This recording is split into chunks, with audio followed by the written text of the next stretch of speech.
Tapos yung Billionaire News Channel, kasi iisa lang yata sila. Senator Bato, wala na sa Senado. Lumabas si Senator Bato de la Rosa sa Senado, bandang 2:30 AM, ngayong Huwebes, May 14. Senador, di pa man minimension kung sino. Yan yung sabi sa report.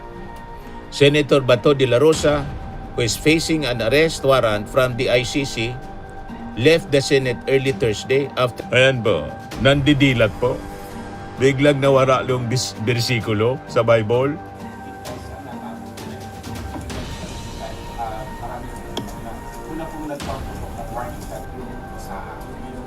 Okay.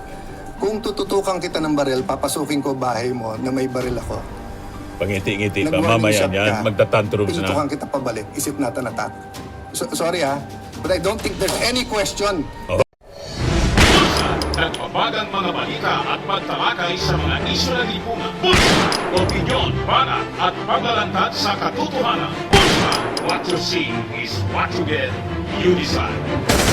Sabi po mga kababayan, si Dante Maravilla. Sabay-sabay na yung breaking news ngayon na naka-postlit na si Bato de la Rosa. Kanina, yung Billionaire News Channel, saka yung Abogado News. Ngayon, other outlets ng mainstream media ang nagbabalita ng mga kababayan. Yan o, News 5. 2 minutes ago pa lang. Pero nauna yung Abogado News. Tapos yung Billionaire News Channel. Kasi iisa lang yata sila. Senator Bato, wala na sa Senado. Lumabas si Senator Bato de la Rosa sa Senado, bandang 2:30 AM, ngayong Huwebes, May 14, ayon sa isang source. Diba, mga kababayan? Ngayon, ito pa yung report ng GMA. Bato de la Rosa, wala na sa Senado. Yan o. Kinumpirma ng isang senador sa GMA News na base sa report ng Senate Secretariat, lumabas si Senator Bato de la Rosa ng Senate Building bandang 2:30 AM. Inulit yung breaking news ng Billionaire News Channel. A senator who asked not to be identified has confirmed that Senator Bato de la Rosa has been ordered arrested by the ICC, left the Senate premises at 2:30 AM. Yung una, mga kababayan, ang sabi, ang tumulong si Senator Robin Padilla. Laging kadikit kagabi, mga kababayan, si Robin Padilla kay Senator Bato. Wala nga doon sa group picture na pinost ni Amy Marcos, mga kababayan. Lagi lang nilang sinasabi, nasa taasan niya. Pero kanina, mga kababayan, nakita pa si Bato kasama yung Soko na nag-imbestiga. Baka kasama ng Soko nang lumabas. Yan o. Si Bato. Si Bato yan o. Habang nag-imbestiga yung Soko, nandun siya. Pati si Torion. Tapos umalis na yung Soko. Baka sumama.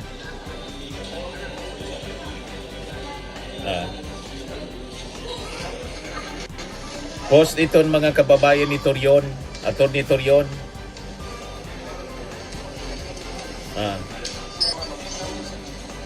Post ito. Ito yung unang report ng abogadonews.com. Bato slips out of Senate, sabi po sa report. Ngayon, kinonfirm na daw ng isang senador, di pa man minimension kung sino. Yan yung sabi sa report. Senator Bato de la Rosa, who is facing an arrest warrant from the ICC, left the Senate early Thursday after an alleged attack on the building, according to informants of Billionaire News Channel. One informant said De la Rosa slipped out with Senator Robin Padilla. So tinulungan po. This came after a chaotic night during which shots were fired inside the building. This is a developing story. So kung totoo ito, mga kababayan, kailangang isama itong mga senador, DDS senators, lalo na si Robin Padilla, sa investigation at kasuhan ng obstruction of justice, mga kababayan. So tama yung mga analysis natin na yung rason, mga kababayan, ang motibo nito na shooting para po gawing cover para makatakas si Bato de la Rosa. May papanagutan mga kababayan ng Senate leadership nito. Lalo na si Alan Peter Cayetano. Kaya tama yung mga observations ng mga netizens at mga analyst po na stage ito. Kitang-kita sa pagmumuka po ng mga na planado ng mga DDS senators. Kita ninyo ang under siege na sinasabi nila, sabi ni Amy Marcos. Under siege daw sila. Kita ba sa muka? Di ba, mga kababayan? Kaya tama yung sinabi ni Montulfo. Yan, Manila Bulletin. A senator confirmed from Senate Secretariat that Senator Bato de la Rosa left the Senate premises. Pinatakas po nila. So, gumawa sila ng senaryo, ng drama, ng stage shooting to distract the authorities. Ito ang tama, mga kababayan. Sinabi ni Montulfo, ito ang tunay na nangyari sa putukan sa Senado kagabi ayon sa aking Tweety Bird. The 37 shots fired came from personnel of the Senate Sergeant-at-Arms under Mau Aplasca. No shots were fired by NBI agents. Aplasca and Bato were classmates at the Philippine Military Academy, PMA. Senate President Alan Peter Cayetano and of course, fugitive of justice Senator Bato staged the commotion. They wanted to gain public sympathy and call on the stupid DDS to gather outside the Senate. Ayaw rin ni Cayetano na matuloy ang impeachment ni BP Sara, kaya gumawa siya ng senaryo ayon sa aking tweet. Sakto, mga kababayan, sa ating mga analysis. Ganon din, mga kababayan, ang paniwala ni Agent Rick Diaz, isang NBI po ito. Sabi niya sa kanyang post 2 hours ago, kasama ko dyan sa picture si Mau Aplasca, retired 3-star Police General, classmate ni Bato at binalik na Senate Sergeant-at-Arms ni Petra Cayetano, si Peter Cayetano. Siya ang pinagdududahang nag-eksena kagabi ng putukan sa Senado. Kuha ang picture last week lamang nang kami ay bumisita kay Director Matibag. Why General Mau? Mas lamang ba ang PMA mista kaysa sa bansang Pilipinas at mamamayang Pilipino? Ito po si Aplasca, kaklase ni Bato de la Rosa. So alam nun niya, mga kababayan, ang katotohanan. Kaya sige pakalat ng fake news ng mga DDS. Ito yung post ngayon, 2 hours ago ni Atty. Raul Lambino. The ultimate motives of the Senate siege is not to arrest Senator Bato. It is to remove the new majority bloc during the impeachment trial and to prevent further investigation about the flood control corruption. Dito yung mga cover nilang mga kwento. Para mga kababayan, makatakas si Bato. Nakaalis na si Bato. Yan, sabi rito sa balita. So, ang ginawa nila mga kababayan kagabi, at simula pa ng Monday, talo pa yung teleserye. So, napanood natin yung bawat ganap. Napakinggan natin yung bawat panig, mga kababayan. Umupa yung tensyon pero nanatili yung tanong. Sino yung nasa likod nito? Pagbukas pa lang, mga kababayan, ng sesyon, kaliwat kanan na yung ginawa nilang drama. Palitan ng linya ng tensyon ng mga senador na unti-unting tumitindi. Gaya lang po ng pelikula. May senador na nagtantrums, may senador na nagtitimpi ng malala, mayroong pinaratangan na nagposlit kay Bato, may nagsorry, mga kababayan, sa maling info. Ano yung ending, mga kababayan, ng kwentong yon? Si SP pala, si Alan Peter Cayetano, yung nagposlit kay Bato pasok ng Senado. At malamang sa malamang may basbas din niya yung pagposlit ngayon patakas. Nagdrama sila kagabi. Walang TRO mula sa Supreme Court kaya nataranta sila kahapon. Nagmakaawa sa tao si Bato, todo emote, mga kababayan. May pakanta-kanta pa ng PMA hit, kita ninyo? Hango, mga kababayan, siya sa 90s action film and drama.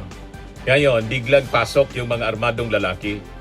May narinig na putukan kagabi. Yan ang kanilang script. Sumunod na yung habulan, saka biglang pinatay yung ilaw. Takutan at iyakan. Kanya-kanyang update sa coverage yung media. May sigawan, may naipit, etc. On and off yung ilaw. yung linyahan mga kababayan ay alatado, lalo yung mga statement po ni Amy Marcos, under siege daw yung Senado. We're under attack ang tanong, Nino. Hindi nila alam. Thank you for your prayer, sabi ni Alan Peter Cayetano, na siyang nagpasok sa tinutugis ng ICC, si Bato. So makikita natin na mukhang laro ito ng malikhaing isip. Nababad mga kababayan sa pinilakang tabing. Alam ninyo kung sino ang babad sa pinilakang tabing diyan sa Senado? Ang mali nila mga kababayan, todo acting sila. Pero ang taong bayan hindi makumbinsi ng drama. Yan ang mga breaking news. Nakaalis na si Bato. Yan breaking news. Bato de la Rosa slips out of Senate. Di ba mga kababayan, napakalinaw ng drama nila? Kailangang papanugutin itong mga DDS senators na nagsagawa mga kababayan ng drama sa Senado kagabi. May mga nasira, may mga tama ng bala doon sa sa salamin. Isang direksyon lang at ngayon ang sabi, may naaresto yung PNP na isang NBI pero driver lang pala daw ng NBI. Volunteer na talagang gusto lang isabit yung NBI, siraan yung NBI mga kababayan. Hindi nila mabitag si Matibag. So, nanawagan si Senator Gatchalian sa Senado, ipaliwanag nila kanyang mga kasama yung reports na nakatakas si Bato de la Rosa. Nakatakas kasi malinaw na pinatakas po. Sabi naman po ni na Senator Ping Lacson, more on the Senate incident last night, he who has the means, opportunity, and motive is the most probable suspect. Sabi naman mga kababayan ni Risa Ontiveros, there is only one reason some bad faith actors are trying very hard to make this controversial event about me and other minority senators. In the time we went home, all this for a man who simply does not want to face the law. That's it. That's the whole story. Ontiveros called for a full, independent, and transparent investigation into the incident, stressing that the public deserves a complete accounting of what happened.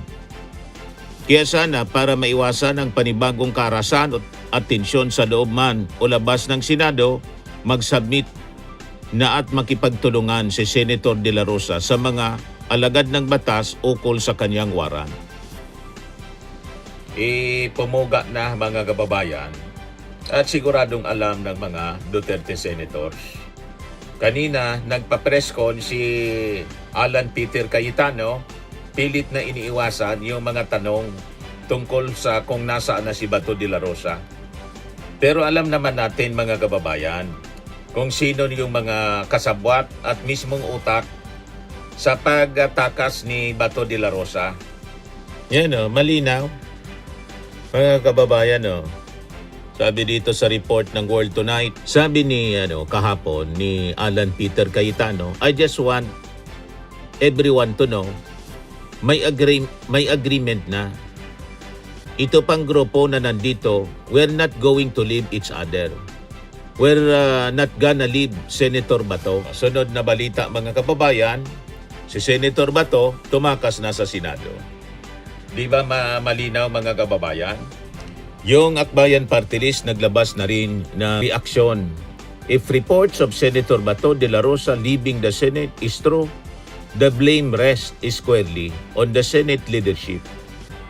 They did not merely obstruct justice, they aided and abetted a fugitive, sheltered him, and ultimately provided the opportunity for his departure.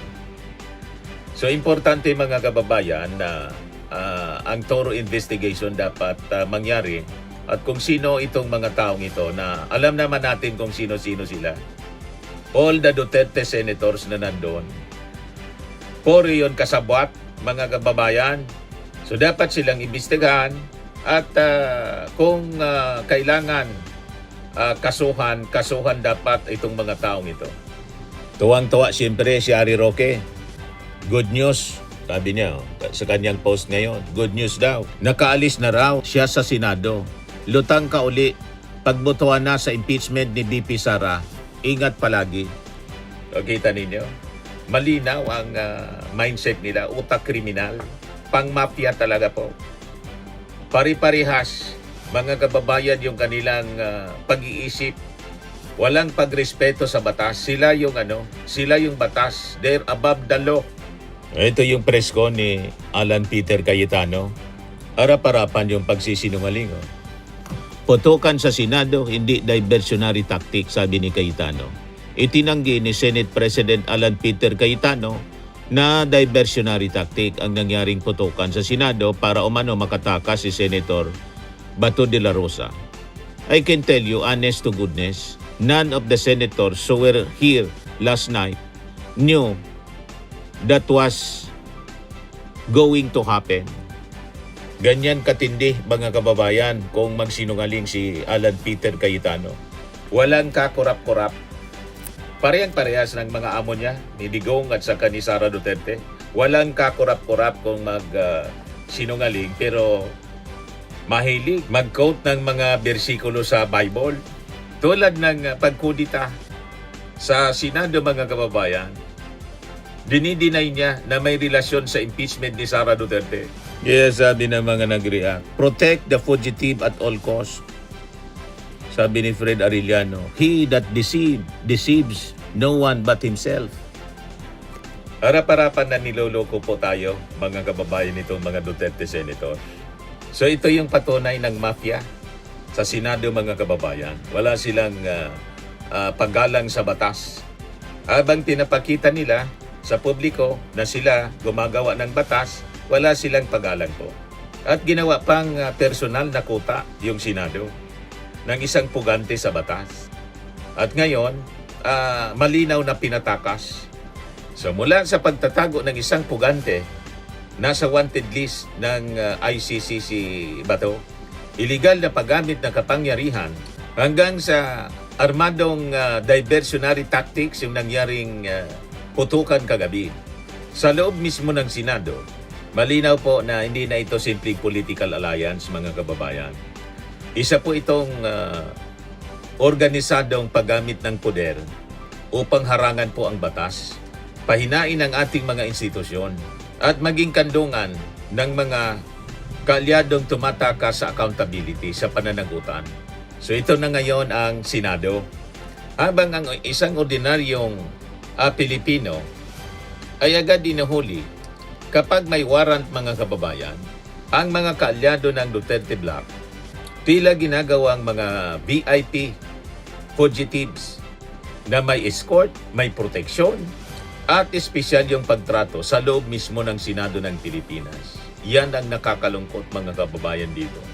Ang mas mabigat, mga kababayan, yung mga senador na dapat gumagawa ng batas, sila mismo yung nasangkot sa pagtatago ng pugante, pag-abuso sa kapangyarihan, obstruction of justice na malinaw, at yung paggamit ng dahas tulad po ng nangyari kagabi upang guluhin yung pagpapatupad sa batas. So ito yung malinaw na pagkalason ng Davao Mafia sa institusyon, mga kababayan, ng Senado. So tahasan pong paglabag sa patakaran ng Senado ang pagtatago doon hanggat sa makatakas si Bato de la Rosa, kung saan tumatanggap ng sweldo na hindi pumasok, mga kababayan, ng 6 na buwan. At pumasok siya, mga kababayan, para lang magkudita, palitan yung leadership ng Senado. At sabi pa ni Harry Roque, lumitaw ka niya pag magbubutuhan uli sa impeachment ni Sara. Ganon nila sinasalaula, mga kababayan, yung ating institusyon. Ganon ka-brazen po, ganon katindi ang pambabastos nila sa institusyon, mga kababayan. At si Bato patuloy na sinisuldehan ng taong bayan. So isa siyang malinaw na abuse of public funds, misuse of taxpayers' money, paglapastangan sa Senate rules, at pambabastos sa sambayanang Pilipino, mga kababayan. So habang ang nakakagalit, mga kababayan, habang nagtatago si Bato, pinoprotektahan siya ng Davao Mafia na parang hari ng isang sindikato. So palihim, mga kababayan, na ipinasok ni Alan Peter Cayetano sa Senado ang puganting si Bato de la Rosa. Ano yung intensyon? Para magkudita. Tinalsik si Tito Sen bilang presidente para sila yung may control sa impeachment proceedings, mga kababayan, laban kay Sara Duterte. So ang ginawa nilang pagkupkop hanggang sa makatakas si Bato ay tahasang obstruction of justice at paggamit ng Senado bilang hideout ng wanted sa batas. Sa ordinaryong mamamayan, pag ikaw ay nagtago ng isang pugante, maaari kang kasuhan. Pero pag member ng Davao Mafia, mga kababayan, ginagawang political maneuver ang malinaw na paglabag sa batas. So nakita natin yon, mga kababayan. Iyon ang ginagawa nila ngayon.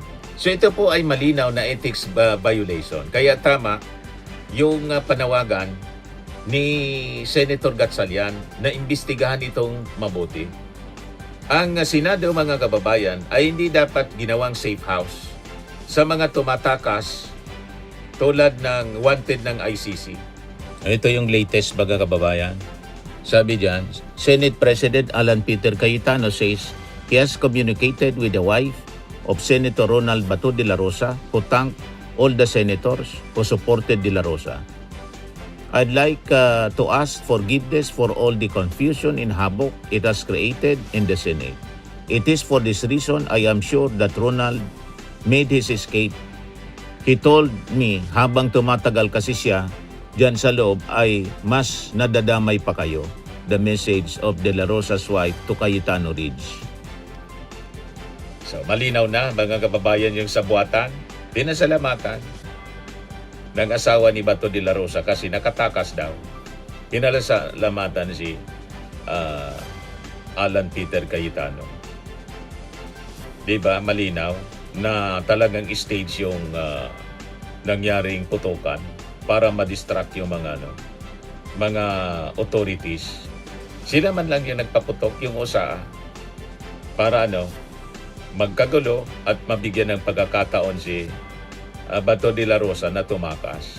Napakalinaw, mga kababayan, hindi man dinideny. Nagpasalamat pa, binasa pa ni Alan Peter Cayetano as if walang masama sa nangyari. Ganon katindi, mga kababayan. Ito si Alan Peter Cayetano, nagpapapress con. The Sergeant of Arms went in to say na, "Sir, the GSIS is inspecting cars." And when I talked to the administrator, he told me that they are heightening security. And then he said, I asked him, so if a senator uses your gate, will you have them open your car? Which is illegal. Which the NBI said in Monday they did not do.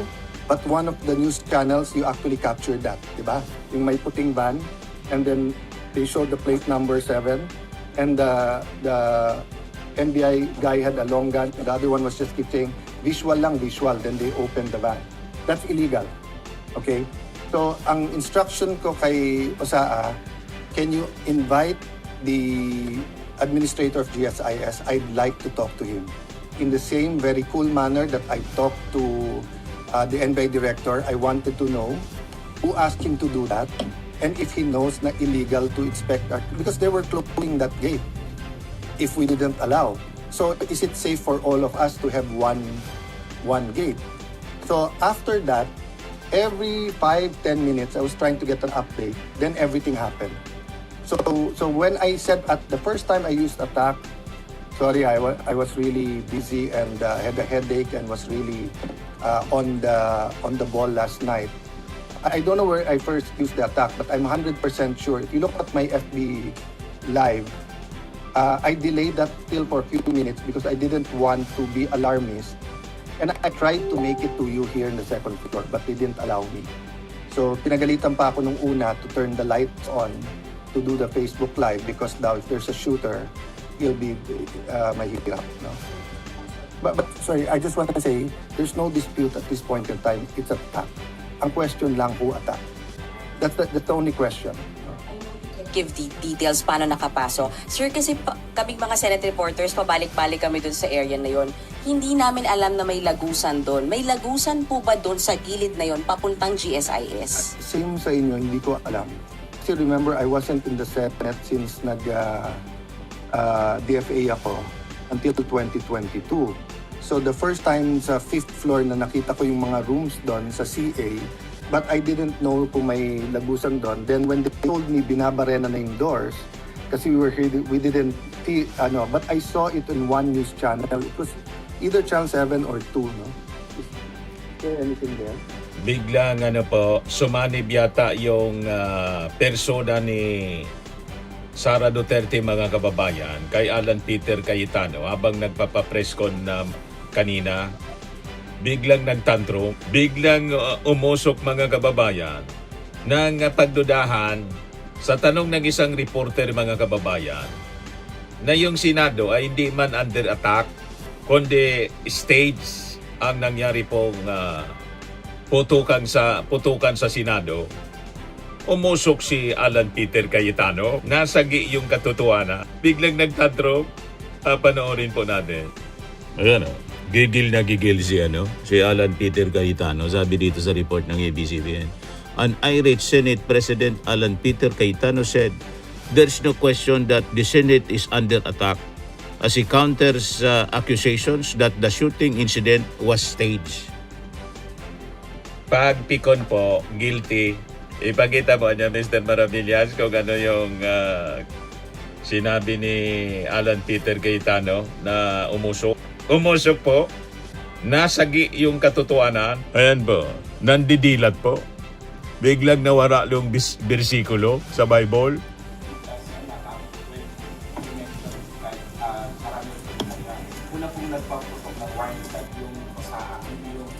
Okay. Kung tututukan kita ng baril, papasukin ko bahay mo na may baril ako. Pangiti-ngiti pa. Nag-warning Mamaya shot yan, ka, magtatantrums na. Tinutukan kita pabalik. Is it not an attack? Sorry but I don't think there's any question. The Senate is under attack. Was under attack. All of you, your lives were in danger last night. So, I know it's your job to ask a question, but you will tell me, pagka may nagpaputok na warning, hindi under attack yun? My God. Umusok We're a po. democracy. This is the Senate of the Philippines. Please naman. Di ba? Yeah. What do you think happens when there's no democracy? Who's the first casualty? The media. Wala nang media kapag wala. Di ba? Merita? Pag sinabing kami muna nagpaputok, umatras sila, or security guard ng GSIS yun, di sabihin nyo, baka ito ay gawa-gawa lang, baka ito ay drama. Pero nagko-focus kami dito, hinihintay namin articles of impeachment. Nakita nyo naman lahat ng pangyayari. Napakagaling ko naman mag-orchestrate ng lahat na yan. Kaya kong papuntahin dito mga armadong grupo. You know my history. I've been in government since 1992. Do you have any history of doing that? O sa Taguig, have we done anything like that ever? No, so, excuse me, I mean, I'm not taking offense at the question, but, if you have any doubt, you're doubting our democracy, you're not doubting my statements. Ko lang, sir. Yung kalaban ko, pwede na natin sabihin na, sir, sinabi ko na Uminom muna ng tubig. Are you ready to say that si NBI yung kalaban? Naiblat? Nagtantrum? Nasabi naman ni Sec Dong yon. At sabi ko sa kanya, I don't blame you for giving them the information on the ground. And Mayan, you ask the right questions. Tama yung direction nyo, etc. But I'll be very fair.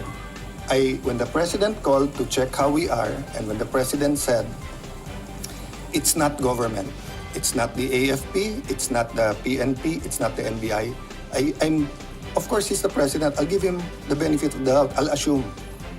But I told him, but Mr. President, we have a bad experience sa NBI. They haven't been truthful with us. Having said that, Sec John Vic assured me, walang whitewash to. So he told me some of the information even before we got home kasi I'm sorry for the reaction but people risked their lives yesterday. One of our nagugulpi na yung isang the others could have done this. What I want to prevent is that there are certain things in life na may red line niya. 'Di ba? 'Di ba yung you don't you respect your parents, unahin mo yung mga tatanda, di ba? Pero kung yun ay mga normal na kabastusan, di ba? But you don't attack Malacanang. You can march, you can protest. You don't burn down the Supreme Court, and you don't attack the Senate in an armed manner. Di ba? It was 100% an attack. If it turns out sa investigation na sira ulo lang yon, na he lost his mind, then a question ko, how did he get the IDs? How did he get in? How did he get... If it was government, then I'm sure the president will act upon it, di ba? So I don't know right now, and I don't want to give details, but sinabi na but yung binasa ko sa iyo, galing na kay Sec. John Vic yun. So, at sinabi niya, NBI yun. Oh. Sir, sinabi ni Sir John Vic? Yeah, NBI? So, my staff was just pointing out that there's still difference between yung sinasabi ng PNP or ni Sec. John Vic at yung sinasabi ng USAA. That's normal in the investigations. That's why sabi namin, mag-joint investigation tayo. So far, I do not have a reason to not believe Sec. John Vic. Why?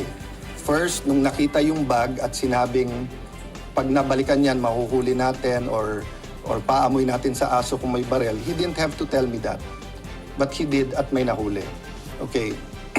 Secondly, lahat ng request niya, pinagbigyan ko. Umikot yung mga police, disarm yung iba natin tao dito. Yung hiningi niya na i-sweep yung floor by floor. Yung hiningi niya na i-secure yung CCTV. Lahat ng mga hiningi ko sa kanya pabalik. CCTV nung kabila, nung GSIS, ibigay sa atin. Yung before he left, sabi ko, sir, step by step, keep us informed. So, but that's the problem nga, di ba? So, I'm hoping magkatugma lahat.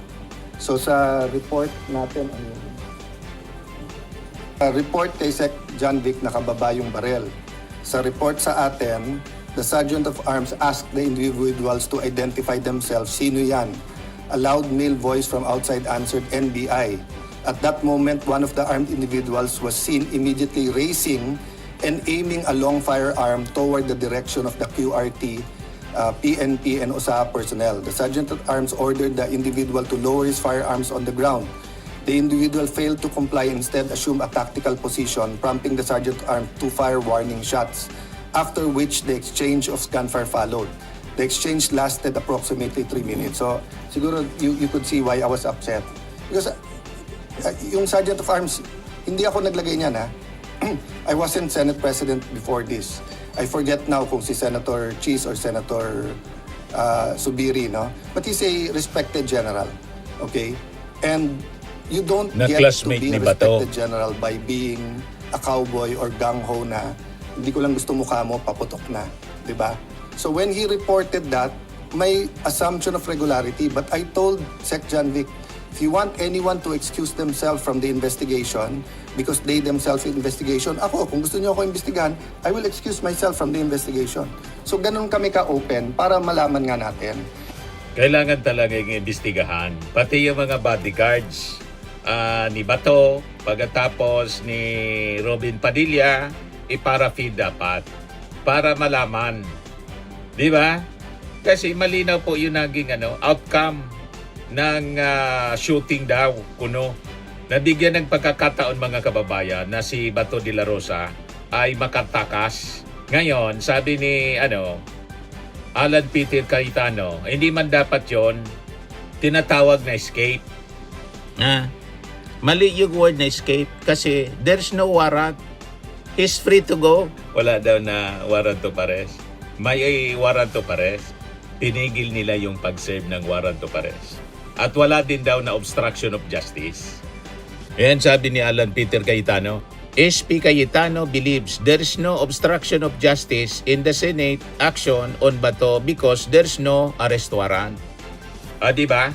Mga kababayan, arap-arapan na pagsisinungaling, manang-mana kay Sara Duterte na nagbanta sa ating Pangulong Bongbong kay Lisa Marcos at saka mga kababayan kay Martin Romualdez. Afterwards, hindi man niya ako nanakot. Walang pagbabanta. Kinonfirm mismo mga kababayan ng ICC na may warrant of arrest. Pero para kay Alan Peter Cayetano, wala pang warrant of arrest daw. Pinigilan nila yung NBI, hindi pinapasok. Di ba? And afterwards, Inayaan nila pala mga kababayan na makaalis si Bato kasi sinasabi ni Alan Peter Cayetano wala man daw na warrant of arrest. Talaga kailangan po ang full-blown investigation sa nangyari po sa ngayon sa Senado. Kasi harap-harapan na pagsasalaula na ito ng batas. At si Bato, malinaw mga kababayan na hinayaan nila na maiposlit sa Senado para lang makaboto kay Alan Peter Cayetano maging Senate President. At malinaw ang intensyon, yung impeachment kay Sara Duterte, mga kababayan. Tapos may kwento si Alan Peter Cayetano. Medyo busy sila, referring to Senate minority. Kausapin yung mga miyembro namin na sumali ulit sa kanila. May invitation to talk, may pananakot. May pananakot daw sa mga senador at gustong bawiin yung majority ng minority. Ibig sabihin ng grupo ni Tito Sen. So okay kung sila. Hindi pwede yung grupo na bumalik sa majority. Di ba, mga kababayan? Feeling sila entitled talaga. O ngayon, habang sinasabi ni Alan Peter Cayetano na hindi man pwedeng tawagin na tumakas kasi wala man daw na warrant of arrest kay Bato de la Rosa. Pero mismo, yung asawa ni Bato de la Rosa, may mensaheng pinadala. Sabi dito, mensaheng pinadala umano ng asawa ni Senator de la Rosa kay SP Cayetano. We would like to thank you and all the other senators for all the support you have done for my husband. At the same time, I also like to ask for forgiveness. It's for this reason I am sure that Ronald made his escape. He told me habang tumatagal kasi siya diyan sa loob, nadadamay pa kayo. So malinaw na escape. Pati yung asawa, inamin na tumakas.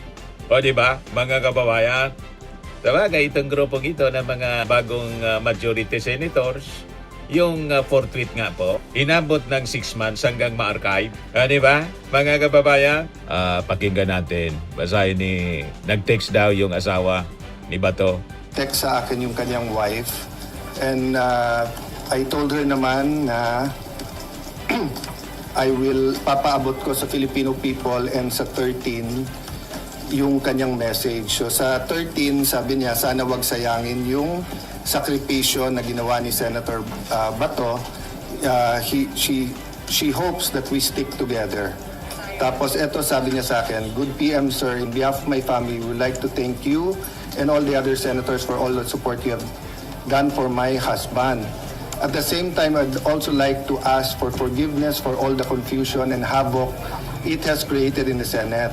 It is for this reason, I am sure that Ronald made his, in quotation mark, escape. Oh, kita mo He na. told me habang Escape tumatagal talaga. kasi siya dyan sa loob ay mas nadadamay pa kayo. Alam naming hindi lulusubin ng NBI at CIDG and police o sino pang mga militar ang Senate kung wala siya sa loob. Kaya kahit na gaano siya ka-safe dyan, mas nangibabaw pa rin para sa kanya ang safety ng lahat. Nung umalis ako ng Senate 9 p.m. para umuwi kami sa bahay, last namin na pag-usapan, dyan muna siya mag-stay put. Dyan, yung stay put lang raw siya dyan sa loob kasi safer for him. Total may 72 hours TRO. Nagulat at natakot na lang kami for his safety nung narinig namin na sa labas na siya. Wala sa plano but knowing him, I am sure he took the opportunity nung nagkaguluhan at nagkaputukan na. Pasensya na po sir, mahaba message ko, etc. I really do want to thank you and ask for your forgiveness and understandings. Ito lang ang paraan, hoping you find time to read this message, no? So malinaw na states. Kaya napikon si Alan Peter Cayetano nang itanong yung stage yung nangyaring putukan. Kasi sinamantala nga ni Bato yung putukan para siya makatakas. Di ba pa, mga kababayan, kahit sila mag-deny, alam na alam ng ating mga mamamayan Pilipino, ito was staged. Kaya dapat talaga imbestigan ito. impartial investigation, independent body ang dapat mag-imbestiga nito. Kasi malinaw po yung sabuatan. Tama po mga kababayan. Spreading and lifting cream, pinapahid po sa mga pulses in affected area. Mainam po sa paninigas ng mga kaso-kasuan.